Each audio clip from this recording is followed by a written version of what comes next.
ہمارے سلسلہ عالیہ نقشبندیہ کے ایک بزرگ تھے،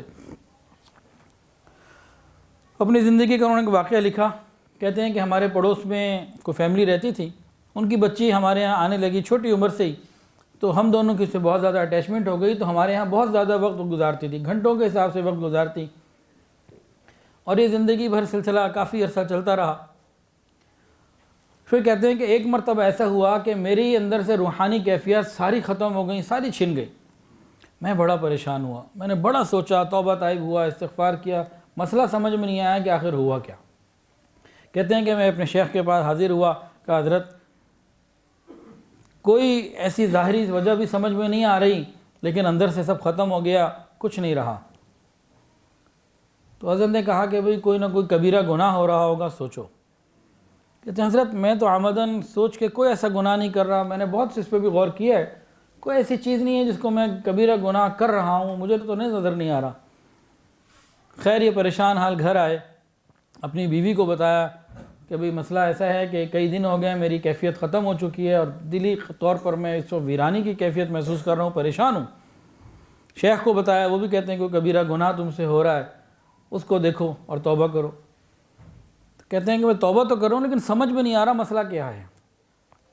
بیوی بھی بہرحال ایک اللہ والے کی بیوی تھی، اس نے کہا ہاں مجھے مسئلہ سمجھ میں آ گیا، آپ سے کبیرہ گناہ ہو رہا ہے۔ اور کون سا کبیرہ گناہ مجھ سے ہو رہا ہے؟ نے کہا وہ جو ہمسائے کی بچی چھوٹی بچپن سے ہمارے ہاں آتی ہے، وہ بالغ ہو چکی ہے چند دن پہلے، اس پہ شریعت لاگو ہو چکی ہے، نماز فرض ہو چکی ہے، اور چونکہ آپ کی وہ غیر محرم ہے، آپ اس کو بیٹی سمجھ کر اچھی ہی نظر سے دیکھتے رہے، لیکن چونکہ اب آپ کے لیے وہ غیر محرم ہو چکی، وہ آپ کے لیے گناہ بنا اور آپ کی روحانی کیفیات سلب ہونے کا ذریعہ بنا۔ تو ان کو بات سمجھ میں آ گئی اور کہا کہ اچھا میرے تو علم نہیں تھا کہ وہ بالغ ہو چکی، اب اس کو کہو کہ آئندہ مجھ سے پردہ کریں، میرے سامنے نہ آئے، گھر میں آنا ہے تو پردے میں عورتوں کے حصے میں رہے، تم سے ملے، میرے سامنے اب نہ آئے۔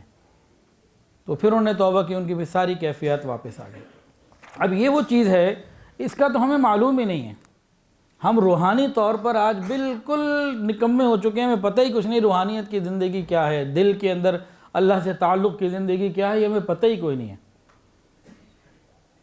ایمان کی حلاوت، نماز کا سرور، اللہ کا نام لینے سے ایمان کا بڑھنا، قرآن پڑھنے سے اللہ کے تعلق کا بڑھنا، یہ ساری چیزیں ہماری ختم ہو چکی ہیں۔ قرآن مجید کے بارے میں آتا ہے کہ صحابہ سنتے تھے تو ایمان بڑھتا تھا، ہم پڑھتے ہیں تو نہیں بڑھتا ہمارا۔ کہ بہت سارے اب ہم نماز پڑھتے ہیں، نماز کا سرور نہیں ملتا ہمیں، کہ بہت سارے گناہ ایسے ہوتے ہیں، ہم ذکر کرتے ہیں، قرآن پڑھتے ہیں، روزہ رکھتے ہیں، ہم ہر چیز کی حلاوت سے، عبادت کی حلاوت سے محروم ہو چکے ہیں۔ وجہ ہمارے گناہ ہیں کہ وہ لذت آنے ہی نہیں دیتے۔ تو ہم اپنے گناہوں کو چھوڑیں گے تو زندگی کے اندر یہ ان اعمال کی برکتیں ظاہر ہوں گی، قلب کے میں ایک اللہ کا تعلق محسوس ہوگا، جس کے بعد گناہ کرنا مشکل ہو جائے گا۔